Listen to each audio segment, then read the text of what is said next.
What's going on, Colts Nation? I appreciate you joining me for another video. Or in this one, we're doing our first mock draft of the year here on this channel. Don't know if there are people that have been waiting for it. We did a few of them last year. Really wanted to start to look at things and gather information on who we're actually looking at, who we might go for, what we need after free agency.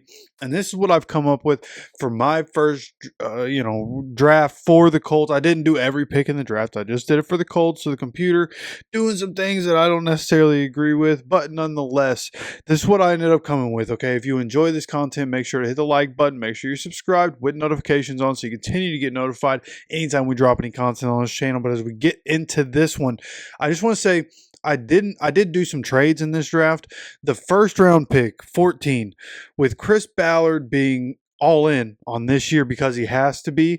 I could see a situation where instead of the situations where I have us trading back a little bit in different aspects of this draft, I could honestly see if we get to a spot where Tyler Warren is still available at 9 or 10 or 11 or 12, that we move up in the first round, give up more draft capital to go get Tyler Warren. I could see that being the case.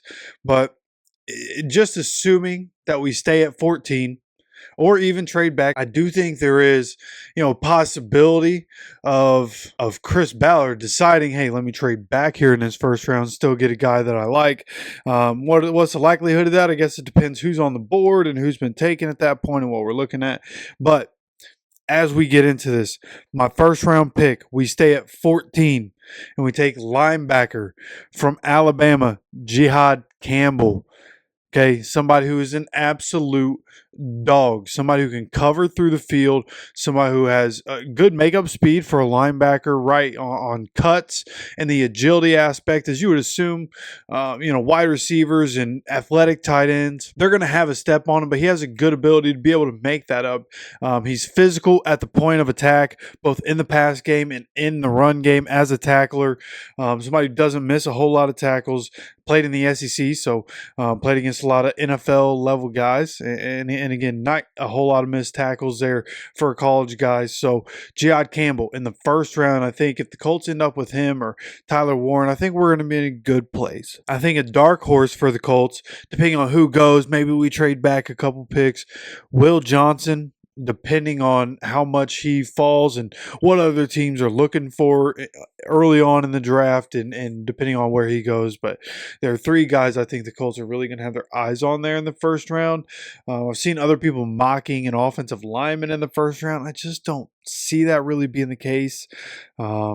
It's just there's some solid offensive linemen in this draft, like as you go through, solid offensive linemen, but there aren't a whole lot of like guys that we can draft to come and make an immediate impact. Okay, now of the guys that can come in and make an immediate impact, I think that you can get a guy that's not going to be perfect early on, but can give you a starter on the offensive line if you really need to slot him in, go through training camp and feel like he can win the job. But that's going to be our second round pick. I'm going to the offensive side with an offensive guard, Wyatt Millum. Now, this is an interesting one because he's actually a left guard. He played left guard in college, he played left tackle, but due to I believe it's arm length, shorter arms, there's talk about him moving inside. Now he's played on the left side of the line. Can he translate that to right guard, a position we need filled? But he also has left tackle flexibility. So is he going to, and he's listed as an offensive guard. Like there's an understanding that he's going to be a guard. And so I think with his size and with what he would bring at that position, right, looking at he's 6'6", 313, you put him in at right guard, and again have that left tackle flexibility. Like I think that could be a possible outcome here for the Colts. So he's going to be, as I was looking through all the options, there at 45. That's just the one that I was like, all right, this is a position of need, something we need to figure out. This is also a guy that, again, at that guard, he's so big. He's so big for a guard. 6'6", 313 for a guard is ridiculous. ridiculous if you can convert him and make him good. We have Tony Sperano Jr. Our offensive line coaches have done really well with the young players that we've drafted over the last couple years, and I would really like to see them get their hands on this guy. So we'll see what happens there in that second round. But for me, again, it's Wyatt Millum at 45 for the Colts in the second round. Now, the first trade down for the Colts is going to be in the third round, where initially the Colts go back one. Actually, we had pick 80. I traded it for pick 81. So just a flip with the Bengals, who got pick 80, and the Colts get 81 and a 2026 Cincinnati fifth. Okay. And then I traded that 81 pick and traded back again, right? So from 80 to 81 and 81 with the Chargers, who end up selecting some guy named Dylan Fairchild. And we get pick 86 and pick 158. So from pick 80, right, I end up trading that. We pick up a 2026 pick, and we end up with another pick in this draft after trading 81 to the Chargers. So one pick this year, one pick next year, and we get our tight end, Elijah Arroyo, who through the process, right, dating back to what the Shrine Bowl or Senior Bowl, whatever it is, whatever he was participating in, like not the greatest performance. I think in the combine, once again, not the greatest performance. He's somebody who's definitely going to be a project, smaller school guy that dominated in the smaller school. As he takes a massive step up in competition, it's going to be about his development, and that probably won't sit well for a lot of Colts Nation. It might not sit well for people in the building and in the front office. You look at what our tight end room looks like and the development of those guys, and the injury history of some of those guys. So that's why I think trading up in the first round, if you can trade up a couple picks, get Tyler Warren, I think that is a possibility for the Colts. But nonetheless, once again, pick 86 from 80 to 81, where we were originally sitting at pick 117. I end up trading back a little bit, and this one is with the Buccaneers. And we go to pick 121 after a series of trades that had happened between other teams up to this point. And we give the Buccaneers pick 117 and a 2026 sixth round pick. So we gained one from Cincinnati, lose one here, giving it to the Bucs, but we get drop back 4 picks and get pick 121. And we get pick 166. So we add another pick in this draft, which again is what Chris Ballard needs. Screw next year's picks, get more picks in this one, try to get more players in here to help save your job. And at 121, we draft an edge rusher, Jordan Birch. And as I was looking into him, just seemed like a guy that had a lot of potential, somebody that has some work to do on figuring out the entire game. But that's a lot of edge rushers. But he does have a standout swim move that contributed to 8.5 sacks and 11 tackles for loss in 2024. He excels with explosive bursts and speed to power conversion, but struggles in run defense due to limited arm length and lower body power issues. And again, those are things you can work on as you get into the NFL. Start working with a strength coach and getting more explosive in the bottom half, and figuring out different techniques with your coaches. Like, those are things that you can do. But he is known as a refined pass rusher, and somebody that I think if you can get him at 121, if we're able to get that and add him to the rotation, him and Latu would be the only 2 edge rushers under contract after this season. So I think that's an avenue for the Colts. I think there's a possibility we go edge sooner than the 4th round. But nonetheless, after another trade back and adding a pick, 121, we go Jordan Birch, edge, Oregon. Now, 151, because of all the picks we have, because of situations being situational, this is where I have the Colts. And I'm not saying that I want this guy to be the future of the franchise, but this is where I have quarterback. Notre Dame, Mr. Riley Leonard getting drafted by the Colts at pick 151, staying in place, keeping the pick, and overall getting another quarterback to come in, be part of the competition, somebody that can push from the bottom, and another reason to put pressure on all the other quarterbacks, both Daniel Jones and Anthony Richardson and Jason Bean. Like, you bring in Riley Leonard, somebody who has had plenty of success in college. He's not really a refined quarterback. There's a reason you're going to be picking him 151, but nonetheless, he's shown capabilities of being able to operate an offense like Shane Steichen's, and he could work in the system. And then you just have to develop him as a passer and decision making and things of that nature, right? Work him as a quarterback, just like you do Anthony Richardson. But nonetheless, I think Riley Leonard wouldn't be completely surprised if he ends up as a Colt. I know Shane Steichen was at Notre Dame's Pro Day, spending time with Riley Leonard and talking with him. So I think he's on the board for the Colts, 151. That's where we get him now. We also have pick 158, and we do have a decent amount of picks coming up. And 158, again, was part of the Chargers when we traded pick 80 for 81 and then traded pick 81 for 86. And the Chargers gave us 158 as well. And that's where we go and get defensive tackle from Notre Dame. So 2 straight Notre Dame picks here for the Colts. This one, Riley Mills.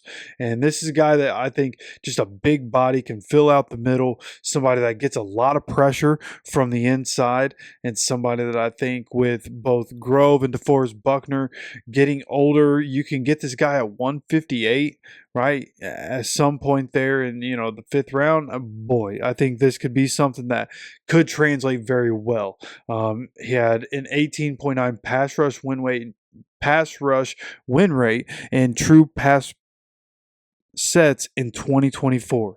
He had 7.5 sacks, 9 tackles for loss, accumulated a respectable 114 pressures across 1,033 pass rushing snaps. So this is a guy, again, man, he's also missed less than 6% of his career tackling attempts. So somebody I felt really good about as I sat here and was going through trying to figure out who these guys are. Riley Mills, defensive tackle from Notre Dame. Again, this is a draft that's going to have a lot of interior defensive linemen, and I have the Colts taking another one here pretty soon. So as we continue on here, another pick. So we go 151, 158. Now we're at 166. And this one is another kind of position of need for the Colts. And again, this is part of the Bucs trade where we traded 117 and a 2026 pick and got 121 and 166. And here I have the Colts taking a running back, Raheem Sanders from South Carolina, 6 foot 217, 7.1 RAS. He's somebody who's dealt with injuries, and that's really why he's dropping. But this is why I think he's an interesting prospect. He's had injuries, but we don't need him to come in and play right away. You can sit him on the practice squad. You can develop him. You can put him through different PT with these NFL guys and professional guys, and continue to work him along. And maybe he's not going to be what he once was and what people used to consider him. He was once considered a round 1 candidate, and this is a guy that, again, we're taking pick 168, and in everything you would hope from a running back, he possesses. It's just, again, the injuries seem to have already taken a toll on him, even as young as he is. So I think taking a chance on him in the later rounds, not the worst idea. Again, you have the depth right now. You have Jonathan Taylor. If you miss on this running back, you have other opportunities as you go forward in the future. So why not take a swing on this guy in the later rounds to help fill out that running back depth? Okay, then as we move on, no more trades. We keep our last 2 picks. 189. Defensive tackle from Florida, Cam Jackson. This is a guy 6'6", 328, RAS 4.55. He's obviously you're picking him late in the draft. This is a guy that has some refining to do, but nonetheless, he has incredible size. You throw him into the middle of the defensive line. You put him around Defoe and Grover Stewart, especially Grover Stewart with his size. Put him around Grover, and I guess his height too. Before, yeah. So put him around our guys and just let him continue to work to try to get better. And I think over time, this could be a guy like if we're talking about the future, right? And if we can turn Riley Mills into our 3 tech going forward into the future, right? After DeForest Buckner decides to hang it up, hopefully in 5 or 6 years, and we're able to win a Super Bowl in his time here. Hopefully that's the way that's able to go. But after DeForest Buckner calls it quits, We have Riley Mills still on the team. Cam Jackson for whenever Grover Stewart's not here. And those are the guys of the future. I think that could be a possibility for the Colts. Obviously, these are later round guys, so you're taking a flyer here and hoping they work out. But nonetheless, Chris Ballard, for all you can say about him, his late round guys have had a tendency to work out. And I think, again, these interior defensive linemen later in the draft are still going to hold a lot of value for teams as we go forward into the future and then look back on this draft later on. And then to finish the draft, what was this? Pick 230. Yeah, pick 232. That's where I have offensive tackle, Oklahoma State, Dalton Cooper, 6'5", 323, RAS of 9. So really good athlete, somebody who in 2024 saw playing time in 9 games. He gave up 6 pressures and 0 sacks. Somebody that has a lot of starting experience, somebody that as I'm looking here at what could we possibly need, well, we still need to beef up the offensive line. We need more competition. Blake Freeland doesn't seem like the guy. Braden Smith, how long is he going to be here? Go get Dalton Cooper. Right, and I think Dalton Cooper, now you have Mac and Savez, Dalton Cooper, Bernie, Braden Smith, right? And I think this is a really good way you can keep guys on the practice squad and you can fill out the roster with really good depth pieces that are going to be here later in this draft. Guys that have plenty of starting experience and plenty of game experience in college, guys that have played a bunch. That's one thing I valued as I went into this selection process was guys that have played more football. Guys like Riley Leonard. Riley Leonard's not perfect, but he's played a lot of football in college, right? So as we go through, once again, we end up with what? 1, 2, 3, 4, 5, 6, 7, 8, 9 draft picks. Start with 7, end up with 9. We gained, or actually, no, we got 1 for next year and then gave up 1 for next year. But nonetheless, we gained 2 and we go Jihad Campbell in the first round, pick 45, Wyatt Millam, 86, Elijah Arroyo, tight end, 121, edge rusher, Jordan Birch, 151, quarterback, Riley Leonard, 158, defensive tackle, Riley Mills, 166, Raheem Sanders, running back from South Carolina, 189, defensive tackle, Cam Jackson, 232, our last pick in this draft, Dalton Cooper, offensive tackle. That's my first mock draft of the season for the Colts. Honestly, man, like this isn't like obviously the ideal situation. You know, a lot of Colts fans, me included, we want Tyler Warren. And Elijah Arroyo, there's some red flags with Elijah Arroyo that I saw a couple months ago and that I'm not really comfortable with. But I think overall, as I went through it and I've looked at these guys, I think this is a pretty solid draft. Of course, I'm the one who did it, so I think it's a solid draft. But I think if we ended up with this through the draft, I think it'd be acceptable. I think there are guys in this list that are going to be good NFL guys no matter where they go. Of course, situations are situational and situations do matter, but a lot of these guys I think can be impact guys. Some of these guys are more flyers, of course. Raheem Sanders, we'll see what happens with him and his injury history, but nonetheless, again, this is my mock draft. What you guys think of it, you let me know your thoughts down in the comment section. Love to know what you guys are thinking about this, and of course, make sure again you hit that like button if you enjoy the content. It helps the channel a lot. Make sure you're subscribed with notifications on so you get notified anytime we drop any content on this channel. Of course, appreciate you stopping by for another video. As always, take care of yourself, take care of each other, and go Colts.